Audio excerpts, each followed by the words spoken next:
അറിവിൻ്റെ ആഴം കൊണ്ടും ജീവിത ലാളിത്യം കൊണ്ടും വിശ്വാസി മനസ്സുകളിൽ ഇടം പിടിച്ച മഹാനായ പണ്ഡിത ശ്രേഷ്ഠർ ഷേഖുന പൊന്മള ഫരീദ് മുസ്ലിയാർ.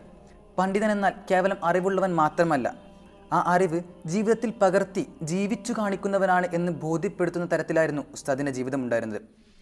അറിവിൻ്റെ സാഗരമായിരുന്നപ്പോഴും ലാളിത്യത്തിൻ്റെ നിശബ്ദ സാന്നിധ്യമായി ഉസ്താദ് നമ്മോടൊപ്പം ഉണ്ടായിരുന്നു. പഠനകാലം മുതൽ അന്ത്യനിമിഷങ്ങൾ വരെ സമൂഹത്തിനും അള്ളാഹുവിൻ്റെ ദീനിനു വേണ്ടി സമർപ്പിക്കപ്പെട്ട ആ പുണ്യജീവിതത്തിൻ്റെ നാഴികക്കല്ലുകളിലൂടെയാണ് ഇന്ന് നമ്മൾ സഞ്ചരിക്കുന്നത്.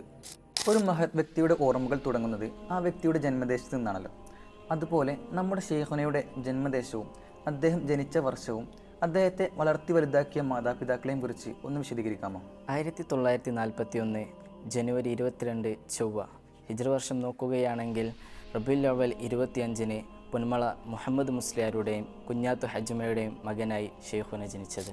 ഓത്തുപള്ളിയിൽ നിന്നും പ്രാഥമിക പഠനം നേടുകയും പൊന്മള സ്കൂളിൽ 8ാം ക്ലാസ്സിലേക്ക് ജയിച്ചതിന് ശേഷം മൈലപ്പുറം, ഊരകം, ചാലിയം, തലക്കഴത്തൂർ എന്നിവിടങ്ങളിലെ പള്ളി ദർസുകളിലും ശേഷം വെല്ലൂർ ബാഖിയാത്ത് സ്വാലിഹാത്തിൽ ഉപരിപഠനം നടത്തുകയും ചെയ്തു.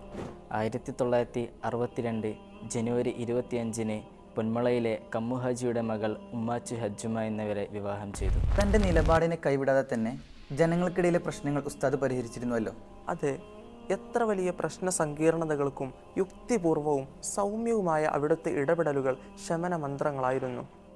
പ്രവർത്തകർക്കിടയിലെ നേതാവും നേതാക്കൾക്കിടയിലെ പ്രവർത്തകനുമെന്നതായിരുന്നു ഷേഖുനായുടെ നയം. കേവലം ഒരു അധ്യാപകൻ എന്നതിലുപരി വിദ്യാർത്ഥികളോട് ഒരു പിതാവിനെ പോലെയായിരുന്നല്ലോ ഉസ്താദ് പെരുമാറുന്നത്. ഉസ്താദിൻ്റെ അധ്യാപന കാലം ഒന്ന് വിവരിക്കാമോ? 1964 ഊരകത്ത് 14 വിദ്യാർത്ഥികളുമായിട്ടാണ് ഷെയ്ഖുന ഉസ്താദ് അവറുകൾ തൻ്റെ ദർസി അധ്യാപനത്തിന് തുടക്കമിടുന്നത്.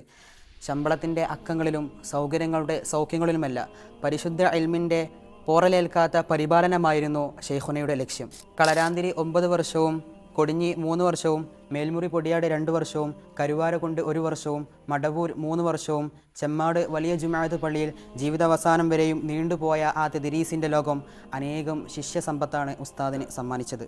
ഷെയ്ഖുനയുടെ ജീവിതത്തിൻ്റെ അവസാന നിമിഷങ്ങൾ എങ്ങനെയാണ്? നമ്മെ വിട്ടുപിരിയുന്നതിന് തൊട്ടു മുമ്പുള്ള ഷെയ്ഖുനയുടെ ആ അന്ത്യനിമിഷങ്ങളിൽ ഷെയ്ഖുന കാണിച്ച ആ ആത്മീയ ലാളിത്യത്തെക്കുറിച്ച് ഒന്ന് വിവരിക്കാമോ?